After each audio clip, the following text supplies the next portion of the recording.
5 Real Scary Halloween Mysteries. Celebrated for centuries, October 31st is a night for trick-or-treating, costume parties, and mischief. But as the stories on this list will show, Halloween is also a time where things can turn extremely violent and sometimes even deadly. These are 5 real scary Halloween mysteries. Number 5. Marvin Brandland. In Iowa, on October 30th, 1982, elderly couple Marvin and Ethel Brandland had spent most of their night answering the door and giving out candy to trick-or-treaters. So when the doorbell rang again, the Brandlands thought nothing of it. But this time, instead of children, it was a young man with a pillowcase over his head, and he proclaimed, "Trick or treat, give me your money, or I'll shoot." The Brandlands thought it was a prank, and Ethel even playfully tried to remove the pillowcase, but the man held it down. When they turned around to get candy, the intruder stepped inside the home and brandished a gun at the couple. He then demanded that they take him down to the basement, where he somehow knew they kept a safe stashed with cash. This was something that only family members knew they had down there. Suspicious, Marvin thought it had to be a relative playing a prank on them, because who else would know about the safe? While the man was leading them through the kitchen, Marvin made a grab for the gun, and in the struggle, he was shot in the throat and killed. In a panic, the man removed his mask and left it behind before making a dash for the door. Ethel described him as being around 16 to 20 years old, with blondish hair and blue eyes. However, she was not able to fully identify who he was.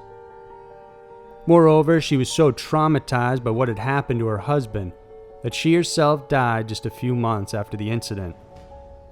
It's been 35 years and the Brandland family still has not obtained justice. They've said that an acquaintance of the family had been bragging about killing Marvin, but no evidence linking them to the crime has ever been found.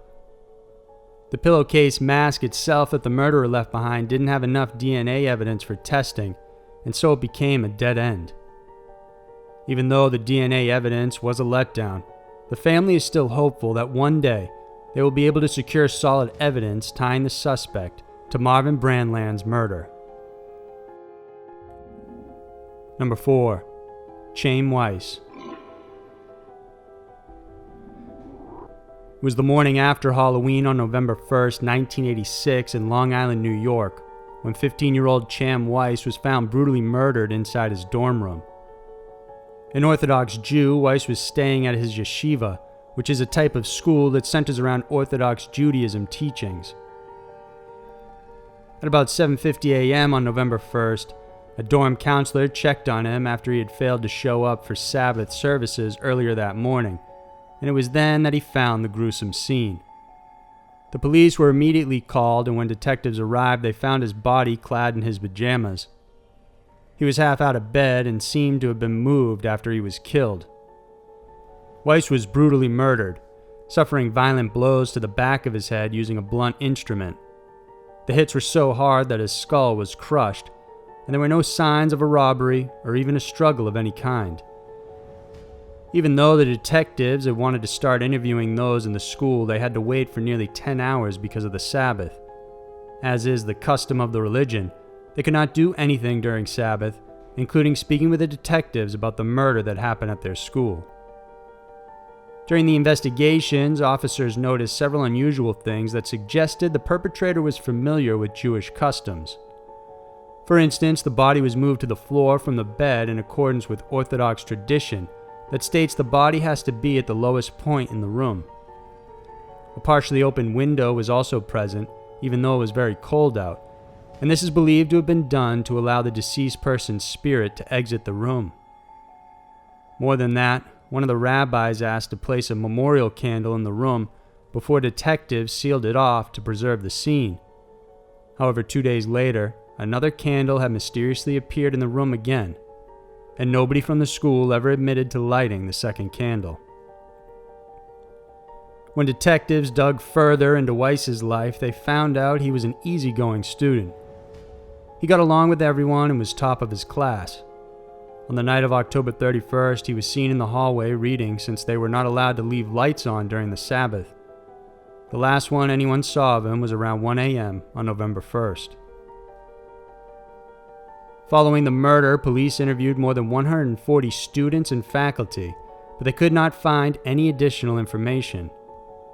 It was later on they realized that Orthodox Judaism prevented them from giving out information against another person unless there was evidence or backed up by another person.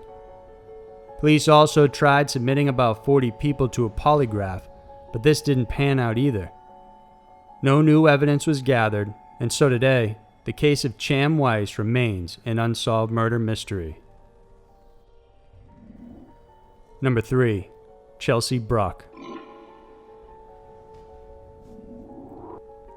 It was October 26, 2014 in Michigan. Dressed in a poison ivy costume, 22-year-old Chelsey Brock was seen attending a Halloween party, and by 3 a.m. she was heading home when she mysteriously vanished. She was last seen in the parking lot speaking with an unidentified man. When she didn't come home for a few days, she was reported missing by her family.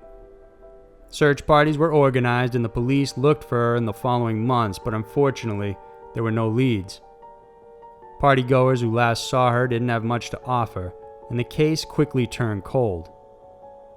But on April 2, 2015, police received a call from someone in Flat Rock near an abandoned industrial site. Someone had found a portion of Chelsey's costume, the one she was wearing on the night she disappeared.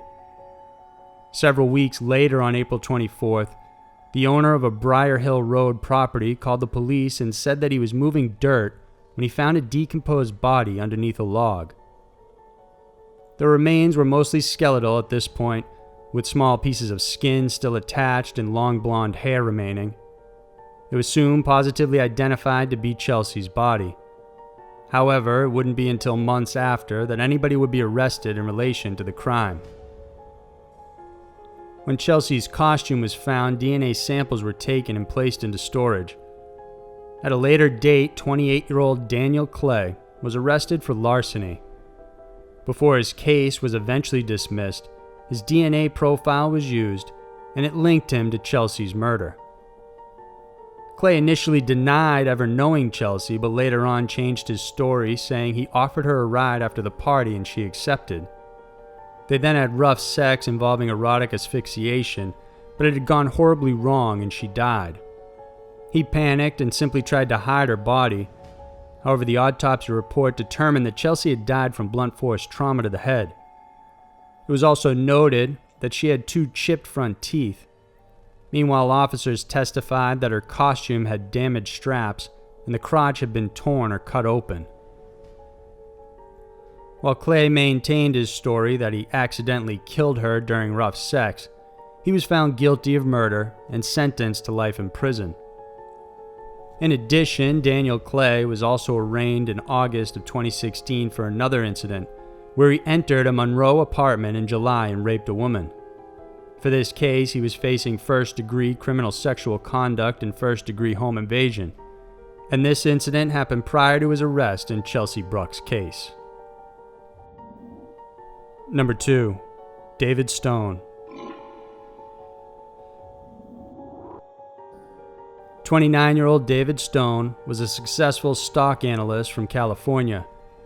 He seemed to have a stable career and was known by all accounts as having a sharp analytical mind, but was also heavily into the New Age movement. On Halloween of 1988, David attended a party and was seen by guests arguing with another partygoer. The argument between the two got so heated that David turned violent. Those who knew him were surprised because it was so out of character for him to lose his temper in such a way. After that, David told friends and family about what had happened and felt he needed to go on a walkabout to help understand what he did. Soon after, several witnesses reported seeing him intermittently sitting beside his vehicle along Highway 80. Eventually, he left his car completely and started walking out into the desert. A farmer spotted him circling around his property, and when he inquired, David chatted with him and said he was looking for the beast. The farmer noticed that David was dressed inappropriately for the cold weather of the desert at night.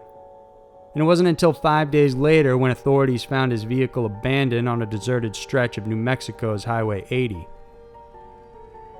Police traced his whereabouts and found he had left behind mysterious clues. He had left his car beside highway marker 18 nearby pyramid-shaped mountains. The pyramid shape is an important symbol in the New Age movement. He then headed northwest towards Granite Peak, where searchers came across a pyramid of rocks with David's watch and 2 quarters next to it. Then 3 miles later, there were a series of numbers etched in the sand. They turned out to be the Fibonacci sequence. Engineer and stock analysts commonly use this set of numbers, and David had the correct sequence up until the last number, where instead of 21, he placed the number 18 instead. Incidentally, 18 was the mile marker number where he left his vehicle, and as a college football player, David wore a jersey with the number 18. Eventually, his trail ended, however, near Interstate 10. When police thoroughly searched his car, they found a business card placed inside a Bible. The man who the card belonged to was questioned, but he said he had no idea who David was, and it was likely that the card fell from his pocket after he was camping with friends in the same area where David went. A strange note was also found in the car that read, "They think the word is in the safe. 6 knives in Rob's room. Use buys your tea and use take your chances, Halloween." Nobody knew what happened to David Stone, and it wasn't until 1992 when 2 hikers found his body close to Granite Gap in New Mexico. Today, it's unclear how David died or why he was in the desert in the first place. However, police believe there was no foul play involved and that he simply died from prolonged exposure to the elements and dehydration. Number 1. Ronald Sis Minh and Elizabeth Platzman. On the eve of Halloween in 1981, Ronald Sis Minh and Elizabeth Platzman were brutally killed inside their apartment in Greenwich Village, Manhattan. Sis Minh was a 39-year-old photographer, while Platzman was a 20-year-old student. Both were heavily beaten before each were shot in the back of the head. The entire apartment was heavily ransacked as if the killer or killers were looking for something. At first, police thought that the murders were drug-related because apparently Sis Minh had been involved with drug charges prior to the incident. He was accused by an actress of trying to get her to take drugs. However, this motive was eventually ruled out. The case was unusual from the start, but it would take an even more bizarre turn as a prison informant communicated a tip to the police. He said that another inmate had predicted the murders weeks before it happened. This same inmate who described the sordid detail of the crimes, including what the apartment looked like, was none other than David Berkowitz, also known as the Son of Sam killer. It had long been rumored that Berkowitz did not commit all of the Son of Sam killings alone, but instead was part of a cult. He told the informant that he was indeed part of a cult called The Process, and that they were actually planning to commit a ritualistic killing in Greenwich Village and kill a couple. Berkowitz accurately described the fact that the couple's home would be ransacked as well. Soon afterwards, Berkowitz was called in for questioning, and he then told police that Sis Minh was in possession of a snuff film. This movie contained the last of the Son of Sam killings, and the cult went after him to retrieve it, fearing he would use it as leverage against his ongoing drug case. According to Maury Terry's book, The Ultimate Evil, the last Son of Sam killing victims were chosen because they were parked under a streetlight, and so there was good lighting for filming. A few feet away from the victims was a van with 3 people who were recording the entire attack. The objective was to transform it into a snuff film for sale on the underground market. The existence of the film was said to have reached the ears of controversial photographer Robert Mapplethorpe, and it was allegedly him that asked for Ronald Sis Minh to be eliminated so the tapes could be obtained. This led to Sis Minh's murder in 1981, and the hitmen actually managed to recover 5 snuff films, including the one made at the Process's request. Despite all this information and allegations, police never found any concrete evidence tying the Sis Minh murders with that of the Son of Sam killings. If anything, it only heightened the suspicion that David Berkowitz wasn't acting alone in committing the crimes, but yet nothing about that has ever been proven. So there were 5 real scary Halloween mysteries. Shrouded in mystery and lore, it's no surprise that unusual and terrifying crimes happen around Halloween. These are only some of them. No doubt there's plenty more waiting to happen. If you liked this video, then please subscribe to our channel so that every Saturday night we can bring you a new Scary Mysteries video to check out. Thanks for watching and all the feedback, and happy Halloween.